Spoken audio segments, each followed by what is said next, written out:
उसने पहले तो ठंडे दिमाग से अपनी बीवी के कत्ल की साजिश रची। धोखे से एक नहर के पास सेल्फी के लिए बुलाया, फिर पानी में धक्का दे दिया। उसके हिसाब से ये एक परफेक्ट मर्डर था, एक ऐसा मर्डर जिसके बाद उसने पूरी दुनिया को लूट और बीवी के कत्ल की झूठी कहानी भी सुनाई, लेकिन खुद उसकी हरकतों ने उसके करतूत की चुगली कर दी।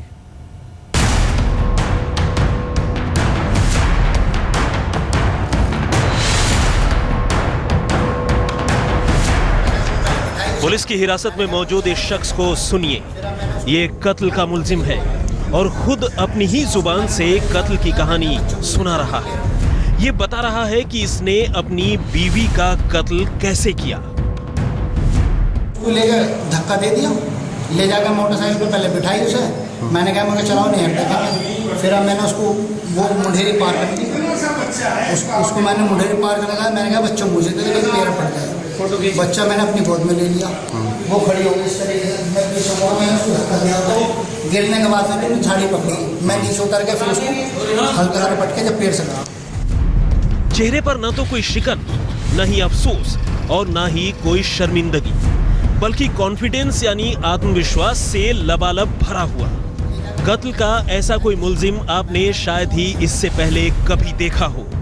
लेकिन कहते हैं ना कि दुनिया में हर तरह के लोग मौजूद हैं, तो ये भी अपने तरह का एक अनोखा इंसान है। एक ऐसा इंसान जिसने कत्ल तो किया ही है, अब घूम घूम कर अपनी बीवी के कत्ल की पूरी कहानी सुना रहा है। वो बता रहा है कि किस तरह पहले तो उसने अपनी बीवी को नहर के किनारे सेल्फी लेने का झांसा दिया और फिर उसकी गोद से 8 महीने के बेटे को लेकर उसे नहर में धक्का दे दिया। जब बीवी ने झाड़ियों के सहारे खुद को बचाने की कोशिश की तो उसने कैसे बेरहमी से उसे दूसरी बार धक्का दिया। लेकर धक्का दे दिया, ले जाकर मोटरसाइकिल पे पहले बिठाई उसे। मैंने कहा मुझे चलाओ नहीं हटता। फिर अब मैंने उसको वो मुंडेरी पार कर दी। उसको मैंने मुंडेरी पार करने लगा। मैंने कहा बच्चा मुझे दे दे, पैर पड़ जाए। बच्चा मैंने अपनी गोद में ले लिया। वो खड़ी हो गई इस तरीके से। मैं पीछे हुआ, मैंने उसको धक्का दिया। तो गिरने के बाद मैंने झाड़ी पकड़ी। मैं नीचे उतर के फिर उसको हल्का हल्का पटके जब पेड़ से लगा। एक शौहर की खूनी साजिश, सेल्फी के बहाने बीवी का कत्ल, नहर में धक्का देकर ले ली जान, फिर गढ़ी लुटेरों की कहानी, लेकिन पूछताछ में खुल गई पोल। मोहब्बत और भरोसे के कत्ल की यह कहानी आई है दिल्ली से 70 किलोमीटर दूर मेरठ से, जहां सरधना की रहने वाली आयशा परवीन की शादी जाकिर कॉलोनी के रहने वाले पत्रकार आफ्ताब आलम के साथ करीब 1.5 साल पहले हुई थी। लेकिन सूत्रों की माने तो शादी के कुछ दिन बाद से ही आफ्ताब ने उसे दहेज के लिए सताना शुरू कर दिया और शायद इन्हीं वजहों से आयशा इन दिनों अपने 8 महीने के बेटे के साथ मायके में ही रह रही थी। लेकिन आफ्ताब शायद आयशा से पीछा छुड़ाना चाहता था और बस इसीलिए उसने आयशा के कत्ल की साजिश रच डाली। एक ऐसी साजिश जिसका आयशा को ख्वाबों में भी गुमान नहीं था। इसके बाद आफ्ताब अपनी बाइक पर आयशा को लेने अपने ससुराल पहुंचा, लेकिन सीधे रास्ते से आने की बजाय वो गंग नहर वाले रास्ते से निकला और रास्ते में ही नहर के पास रुककर उसने कुछ सेल्फी लेने की बात कही। आयशा अपने पति की साजिश से अनजान सेल्फी के लिए तैयार हो गई। इसके बाद पहले तो उसने आयशा की गोद से अपने बेटे को ले लिया और फिर मौका मिलते ही उसने आयशा को नहर में धकेल दिया। खुद आफ्ताब की माने तो धक्का दिए जाने पर बचने के लिए आयशा ने पहले नहर में लगी झाड़ियां पकड़ ली, लेकिन उसने उसे दूसरी बार धक्का देकर पानी में गिरा दिया। और तो और इसके बाद उसने पूरे वाकये को लुटेरों की करतूत बताने की कोशिश की, रोने धोने का पूरा नाटक करता रहा और खुद ही पुलिस के पास भी पहुंचा। लेकिन जब पुलिस ने उससे कायदे से पूछताछ की तो उसकी पोल खुल गई। पुलिस ने इस क्लोज एंड शट केस में खुद अपने कदमों पर चलकर थाने पहुंचे कातिल को तो गिरफ्तार कर लिया है, लेकिन भरोसे के कत्ल की इस कहानी को सुनकर हर कोई हैरान है। उस्मान चौधरी, मेरठ, आज तक।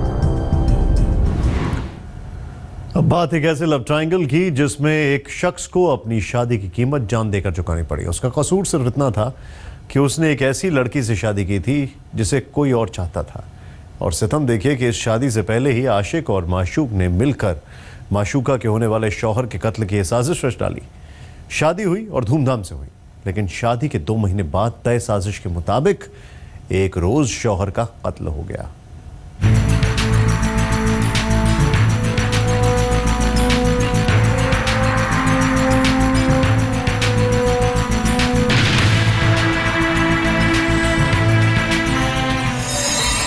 बारात दरवाजे पर लगी थी, मगर वो नाखुश थी। उसके दिमाग में थी एक खौफनाक साजिश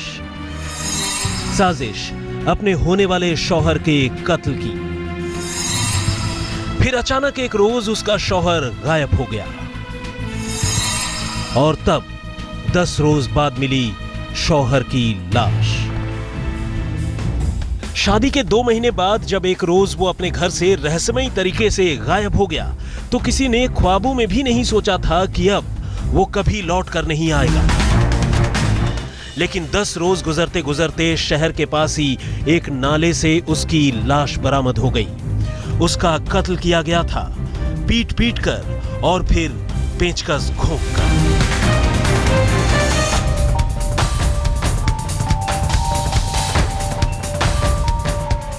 दिल दहला देने वाली ये वारदात है दिल्ली से सटे गाजियाबाद की, जहां एक शख्स को अपनी शादी की कीमत जान देकर चुकानी पड़ी।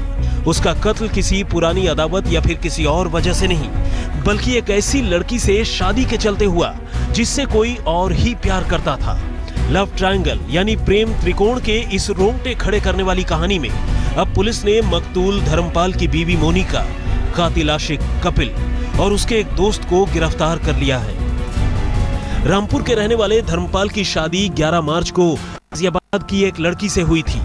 शादी के कुछ दिनों तक तो सब कुछ ठीक ठाक था, गृहस्थी अच्छी खासी चलती रही, लेकिन धर्मपाल की तकदीर में शायद कुछ और ही लिखा था और 2 महीने गुजरते गुजरते एक रोज वो अपने घर से गायब हो गया।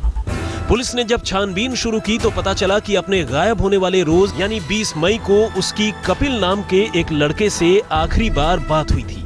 अब जल्द ही कपिल पुलिस के शिकंजे में था और जैसे ही पुलिस ने कपिल से पूछताछ की तो उसने न सिर्फ धर्मपाल के कत्ल की बात कबूल कर ली, बल्कि यह भी बताया कि किस तरह उसने धर्मपाल की जान लेने के बाद उसकी लाश को मोर्टी इलाके के एक नाले में फेंक दिया।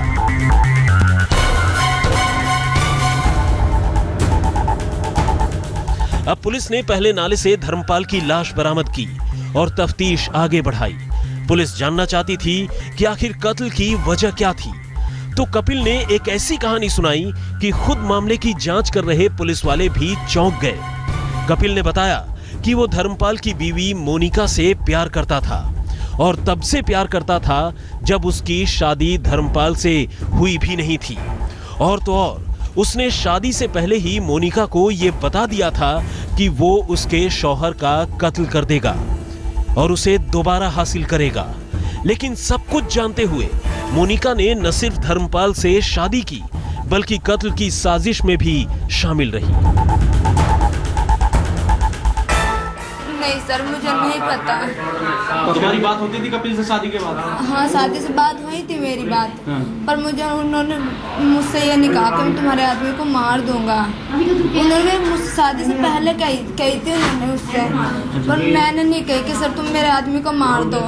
उसके फ़ोन रिकॉर्ड्स के आधार पर और जानकारी हुई तो ये सामने आया कि उसको कपिल और उसके एक अन्य साथी ने उसको शराब पिलाकर उसको जान से मारकर ये एक नाले में फेंक दिया था कविनगर क्षेत्र में।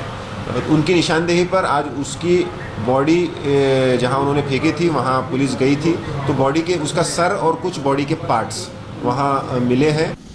दरअसल कपिल की मोनिका के भाई यानी धर्मपाल के साले से भी दोस्ती थी और साले को ही चारा बनाकर वो पहले धर्मपाल के करीब आया और फिर एक रोज उसे पार्टी के लिए बुलाया। अपने अंजाम से बेखबर धर्मपाल पार्टी के लिए कपिल के पास जा पहुंचा और फिर यही पार्टी उसके जिंदगी की आखिरी पार्टी साबित हुई। कपिल ने अपने एक दोस्त के साथ मिलकर धर्मपाल को पहले जमकर शराब पिलाई और उसे बुरी तरह पीटा। जब वो बेहोश हो गया तो पेचकस घोंपकर और पत्थरों से कुचलकर उसकी जान ले ली। गाजियाबाद से मयंक गौड़ के साथ आज तक ब्यूरो।